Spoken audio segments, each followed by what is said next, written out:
Hello everyone, আসসালামু আলাইকুম। Welcome back to my channel. আশা করছি সবাই আল্লাহর অশেষ রহমতে ভালো আছেন। আমিও আল্লাহর রহমতে ভালো আছি। আজকে আমি আপনাদের সাথে শেয়ার করব ফিশ অনিয়ন রেসিপিটা। অনেক মজার এই রেসিপিটা আমি অল্প উপকরণ দিয়ে করেছি। আশা করছি আপনাদের ভালো লাগবে। ভালো লাগলে একটা লাইক দিবেন, কমেন্টের মাধ্যমে জানাবেন কেমন লেগেছে। আর যারা এখনও পর্যন্ত আমার চ্যানেলটা সাবস্ক্রাইব করেন নাই, প্লিজ সাবস্ক্রাইব করে পাশে থাকা বেল আইকনটি ক্লিক করে দিবেন, যেন আমি নতুন কোনো ভিডিও আপলোড করলে আপনার কাছে নোটিফিকেশনটা চলে যায় আর আপনি আমার ভিডিওটা দেখে নিতে পারেন। আর যারা আমার চ্যানেলটা অলরেডি সাবস্ক্রাইব করেছেন, আমার ভিডিওগুলো দেখেন, সুন্দর সুন্দর কমেন্ট করেন, আমাকে সাপোর্ট করেন, আপনাদেরকে অসংখ্য ধন্যবাদ। তো চলুন রেসিপিটা শুরু করা যাক। অনিয়ন ফিশ রেসিপির জন্য আমি এখানে কয়েক টুকরা রুই মাছ নিয়েছি। আপনারা চাইলে যে কোনো মাছ দিয়ে এই রেসিপিটা করতে পারেন। তো আমি মাছগুলো প্রথমে মেরিনেট করব।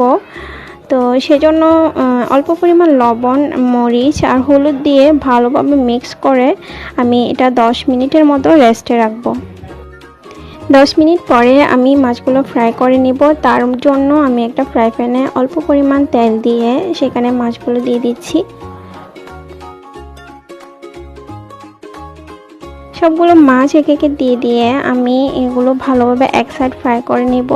এক সাইড যদি ভালোভাবে ফ্রাই হয়ে যায় তাহলে আমি এটা উল্টে দেব। তো উঠিয়ে দোনো সাইড ভালোভাবে ফ্রাই করে নিব।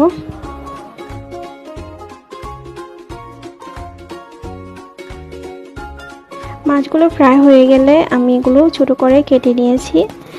এটা ফ্রাই করার আগেও কেটে নেওয়া যায়, তো ফ্রাই করার পরে কাটলে আমার ভালো লাগে। তো এখন মাছগুলো আমি রান্না করব, সেজন্য একটা ফ্রাই প্যানে যে তেলে আমি মাছগুলো ফ্রাই করছি ওই তেলগুলো দিয়ে কিছু পেঁয়াজ দিচ্ছি। এটাতে একটু বেশি পেঁয়াজ দিতে হয়, যেহেতু এটা পেঁয়াজি মানে মাছের দুপিয়াজা বলে, অনিয়ন ফিশ। তো পেঁয়াজগুলো একটু হয়ে আসলে আমি এখানে টমেটো দিয়ে দিছি। এই টমেটোগুলো আমার ফ্রোজেন করা ছিল, তো টমেটোগুলো আমি প্রথমে দিয়ে দিছি যেন এটা ভালোভাবে সিদ্ধ হয়ে যায়, আর কি মিক্স হয়ে যায়। পরিমাণ মতো লবণ দিয়েছি। এখানে আমি তেমন আর কোনো মরিচ, হলুদ কিংবা অন্য কোনো মানে মশলা আমি ইউজ করব না। যা করছি সেটা ফ্রাই করার সময় দিয়ে দিছি। তো এখন এখানে আমি আরও কিছু পেঁয়াজ দিব। পেঁয়াজটা আমি 2-3 বার করে দেব, যেন সবগুলো পেঁয়াজ একেবারে সিদ্ধ হয়ে না যায়, সেজন্য। তো টমেটো আমি কিছু আবার লাস্টে আরও কিছু টমেটো দিব।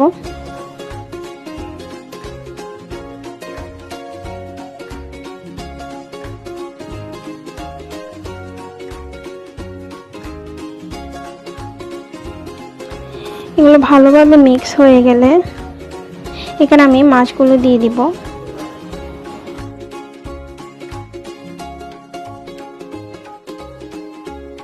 মাছগুলো দিয়ে ভালোভাবে মিক্স করে নেব। এখানে আমি কোনো পানি ইউজ করব না, সেজন্য নেড়ে রান্না করতে হবে যেন নিচে লেগে না যায়।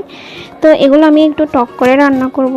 টক করার জন্য আপনারা চাইলে এখানে লেবুর রস কিংবা তেঁতুলের টক এগুলো দিতে পারেন। তো আমার কাছে আমি বেলুম্বু ছিল, বেলুম্বু থাকলে দিতে পারেন। বেলুম্বু দিলে খেতে কিন্তু অনেক ভালো লাগে, স্বাদটা একটু ভিন্ন রকম লাগে। তো বেলুম্বু দিতে হবে সেরকম কোনো কথা না, আপনারা চাইলে লেবুর রসও দিতে পারেন।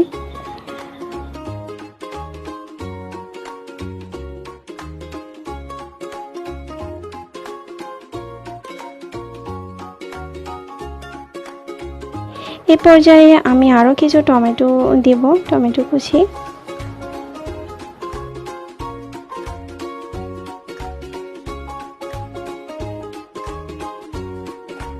কিছু কাঁচামরিচ দিয়ে দিব। কাঁচামরিচগুলো আমি ফালি করে দিয়েছি, লাস্টে দিচ্ছি কারণ এই রেসিপিটা একটু ঝাল কম হবে। আপনারা চাইলে এটা ঝাল বেশি দিয়েও রান্না করতে পারেন।